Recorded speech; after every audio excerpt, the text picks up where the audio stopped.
God! No, God, please, no! No! No! No! Why hello everyone, your favorite Bungie shill back at it again. Unfortunately, this video is going to be unscripted for today, so excuse me while I try to collect my thoughts and present you information in an organized and timely manner. As most of you have already been made aware by now, the newest expansion coming out in September is being called Foresaken. This expansion is supposed to bring game-fixing changes, new content, a new game mode, some sort of PvP-PvE hybrid, all kinds of stuff coming with this new expansion in September. A lot of stuff that the community has been asking for since day one, and a lot of people are saying that this expansion could possibly be the thing that fixes the game. Essentially Destiny 2's own Taken King, and from what I've been told, this new Foresaken expansion is even larger than the Taken King was in scale. That sounds all great, right? Comes at a $40 price tag. Now, the issue is, and I'm sure you've no doubt seen it in the absolute shitstorm that's brewed with the announcement of this expansion, is that you have to pay for this expansion. Is that controversial? Because apparently that's now controversial. You have to pay for an expansion. You have to pay for content. Now, I would never get behind this whole idea that gamers are entitled or whatever, but I do believe people are being deliberately misinformed because you have your typical names, your typical faces perpetuating this, what should we call it, fake news? We are fighting the fake news. That this expansion, essentially fixing the game, costs you $60, $80, $100, $120, $140, $160? Can you people make up your minds, please? And the reason for this is to play the Foresaken expansion, you have to have the previous two DLCs, both the Curse of Osiris and Warmind.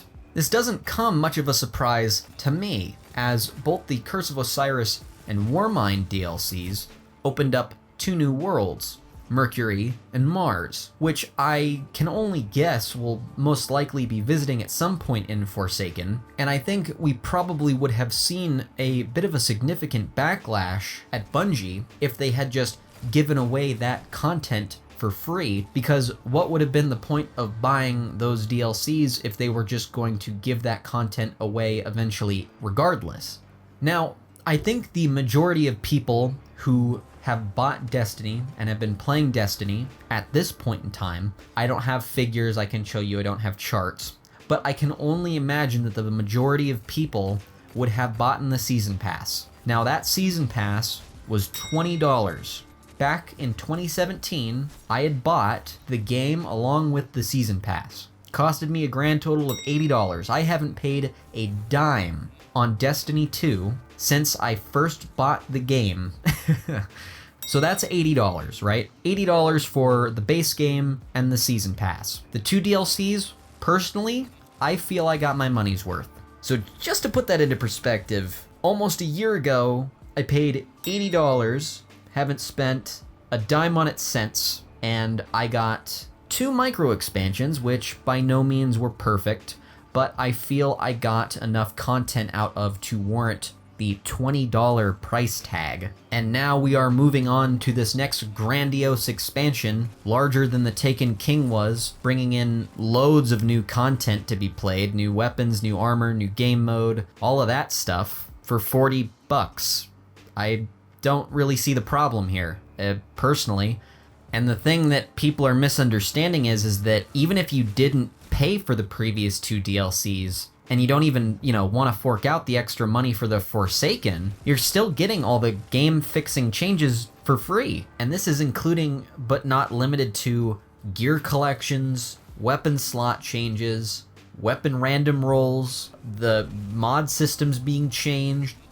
We've got like 6v6 quick play that's coming out. There's going to be, I think, like almost a return of Grimoire in some way, if I'm not mistaken. So you'll have to understand that I'm a little perplexed when people try to say that this game is being fixed at a enormously high price tag.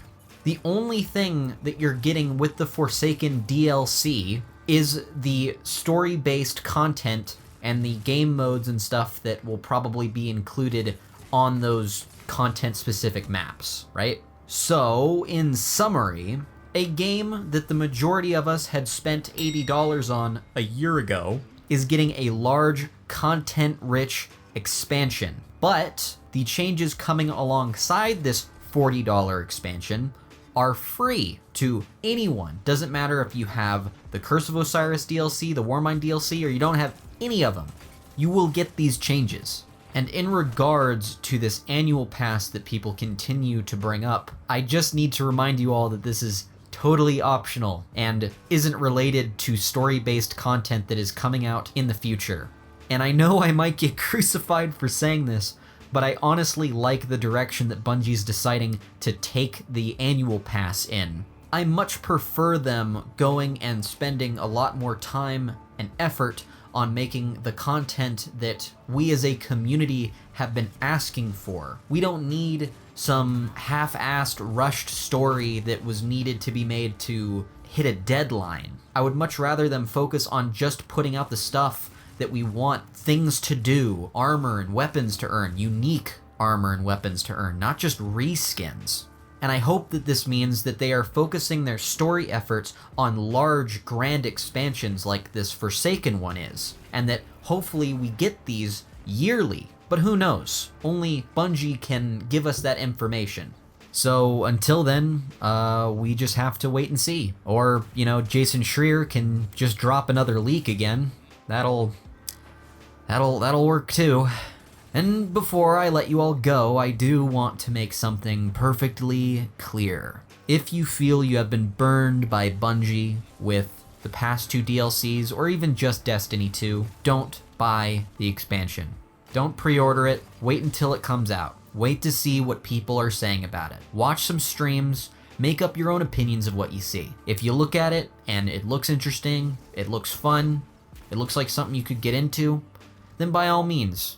It's totally fine if you have fallen out of love for this game because of the business practices that Bungie has implemented over the course of the past few years. And I encourage you to spend your money elsewhere, if that is the case. Just know that there is always a welcoming community and home waiting for you if you should ever decide to return. And one more thing. I would also like to give a big shout out to TheGameTron for his excellent response to my Destiny 2 Hate Channels Are Doomed video. I had an excellent conversation with him and plenty of his fans in the comment section of that video, people who agreed with me, disagreed with me on some things.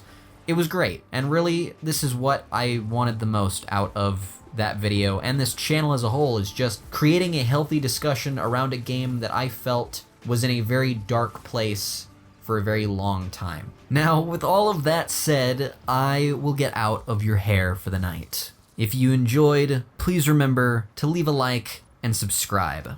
Stay tuned, folks, and Godspeed.